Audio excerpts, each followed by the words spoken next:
Anyway, next topic, TikTok is once again obviously still fighting for their lives in the United States, and they are inching closer to a potential ban in the U.S. So, what is next? I'm going to tell you guys everything that's essentially happened up until this point. There is a company from China called ByteDance, I believe is the name of them, that is the owner of TikTok. And there are politicians and other people in the United States who feel like a Chinese-owned social media company in the United States is a national security threat, and it is a threat to our security as a nation, national security, essentially. But basically, they have been almost banned in the United States a couple of times, and they have met requirements to keep going. But now the latest requirement is that ByteDance must sell TikTok to an American company or they will be banned in this country. Now, they had already met one requirement where they could sell a portion of TikTok to the United States and you know, the servers would be in the United States and all of that. And they met those requirements, supposedly. And supposedly no information from the collecting of information through TikTok is sent outside the country. I find all of that to be incredibly insightful, considering that considering the latest news, which I'm going to read now. TikTok's future in the U.S. appeared uncertain on Friday. This is literally 3 days old, after a federal appeals court rejected a legal challenge to a law that requires the social media platform to cut ties with its China-based parent company or be banned by mid-January. And the ban date is January 19th, which I also find interesting because that's the day before our new president takes office, who apparently and allegedly is against this ban, by the way. A panel of 3 judges on the U.S. Court of Appeals for the District of Columbia Circuit ruled unanimously that the law withstood constitutional scrutiny, rebuffing arguments from the 2 companies that the statute violated their rights and the rights of TikTok users in the U.S. The government has said that it wants ByteDance, TikTok's parent company, to divest its stakes. But if it doesn't and the platform goes away, it would have a seismic impact on the lives of content creators who rely on the platform for income, as well as users who use it for entertainment and connection. Here are some details on the ruling and what could happen next. So what does the ruling say? Now, in their lawsuit, TikTok and ByteDance, which is also a plaintiff in this case, has challenged the law on various fronts, arguing in part that the statute ran afoul of the First Amendment and was an unconstitutional bill of attainder that unfairly targeted the 2 companies. But the court sided with attorneys for the Justice Department, who said that the government was attempting to address national security concerns, and the way in which it chose to do so did not violate the Constitution. The Justice Department has argued in court that TikTok poses a national security risk due to its connections to China. Officials say that Chinese authorities can compel ByteDance to hand over information on TikTok's U.S. patrons or use the platform to spread or suppress information. However, the U.S. hasn't publicly provided examples of that actually happening. Okay? The appeals court ruling, written by Judge Douglas Ginsburg, said the law was, quote, carefully crafted to deal only with control by a foreign adversary, unquote. The judges also rejected the claim that the statute was an unlawful bill of attainder or a taking of property in violation of the Fifth Amendment. Furthermore, Ginsburg wrote the law did not violate the First Amendment because the government is not looking to suppress content or require a certain mix of content on TikTok, which I say is bullshit. If you are taking away an app that is supposed to be free use, you are absolutely suppressing content. That's what you are doing. You're suppressing content. My bangs got shit. Basically, this is a battle between free speech and national security risk. Which is sorry, I'm being Justin Bieber. Did you see me whipping my hair around? I did. So what do you think? Okay, first of all, do you think this is a national security risk, TikTok? I get the thought. And I don't have TikTok for certain reasons. Right. First of all, I know it would rule my life. Mm-hmm. Um, Second of all, I don't. Algorithms kind of weird me out anyway. And TikTok, I know, is like harped in on that shit.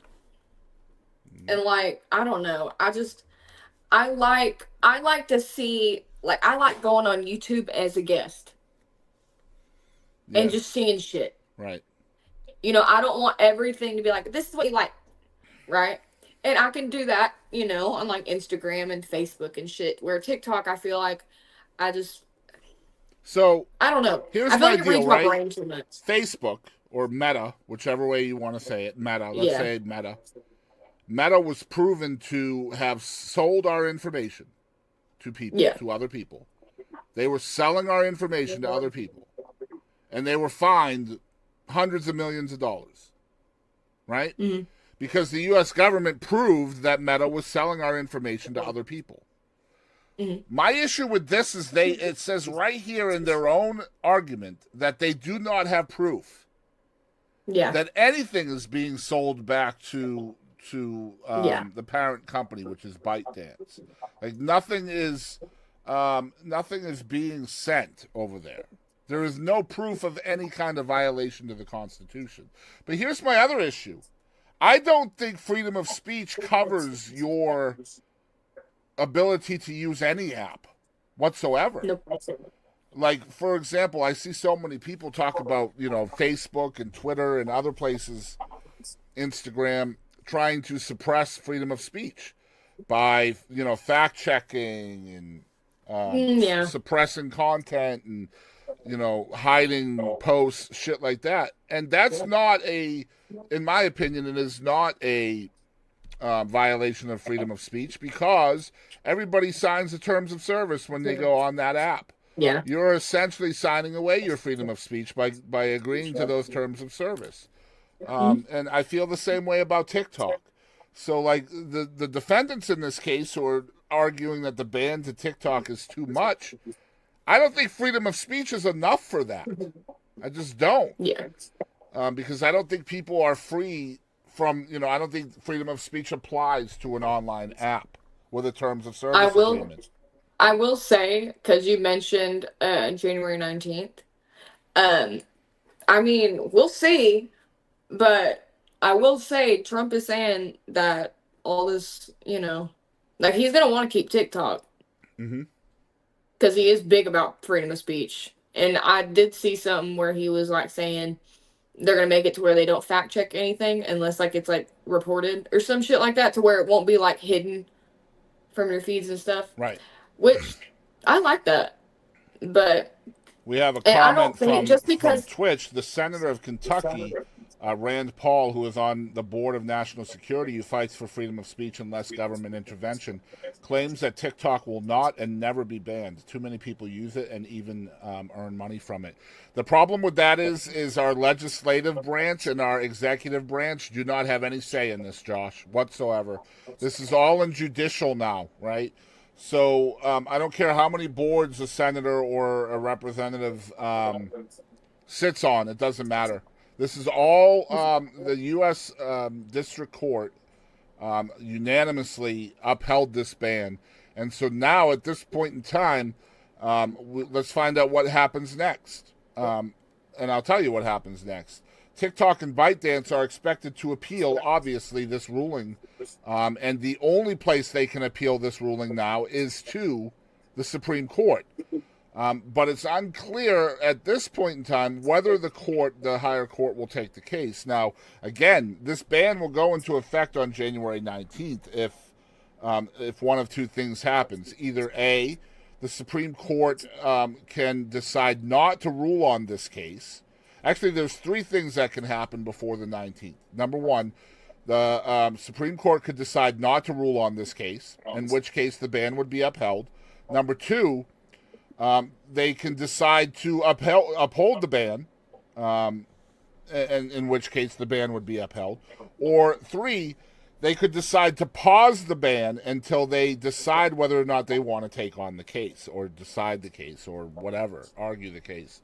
Those are essentially the three things. You will not get a complete decision in the positive from the Supreme Court before the 19th. There's just not enough time for that. They will not come out and overturn the ban in less than 6 weeks. I don't see that happening. But anyway, TikTok indicated in a statement on Friday that the two companies are preparing to take their case to the High Court, saying the Supreme Court has, quote, an established historical record of protecting Americans' right to free speech, unquote. Again, my opinion is TikTok is not free speech. Facebook is not free speech. Twitter is not free speech. Twitch, YouTube, all of that is not free speech because they have a terms of service that you have to sign, which essentially waives your rights as wherever you live. And now you are essentially in a restaurant, right? You're essentially in a place of business. That's just the way it is, in my opinion. Now, will the Supreme Court change that? That's possible, sure. But if they do, then they are opening up a whole lot of precedent when it comes to free speech. Because then that means you are protected no matter where you say something on the internet, essentially. And that has not happened up until now. So that should be really interesting to see if that's what happens. Do you feel like freedom of speech exists on the internet, Kadie? To an extent. I mean, what you said is completely right.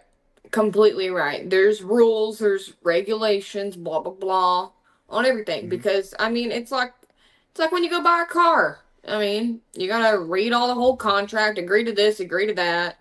You know, like, I mean, that was kind of a shitty analogy, but like, I think to an extent, it's a way for you to get your words out there. Yeah. I think that's what it is. And I think that's why people feel like it's like freedom of speech. Now, I mean, if Trump gets in office and is like, I don't know what you could do to an extent. Because, like, he's talking about, like, changing everything. Like, Facebook, everything. I know. I don't know how you can do that without... I don't know, but it would be definitely interesting to see. Yeah, the thing is again, I have to reiterate, this is outside the hands and outside the scope of legislative and executive. Yeah. So this cannot be fixed by executive order, is what I'm saying. Right now, the appeal is going to the Supreme Court, and so those 9 Supreme Court justices are who get to decide this. But see, the thing is, when you look around the internet, there are certain social media platforms that have a lot less stringent rules when it comes to what people can say on their platform, and it is an absolute shit show.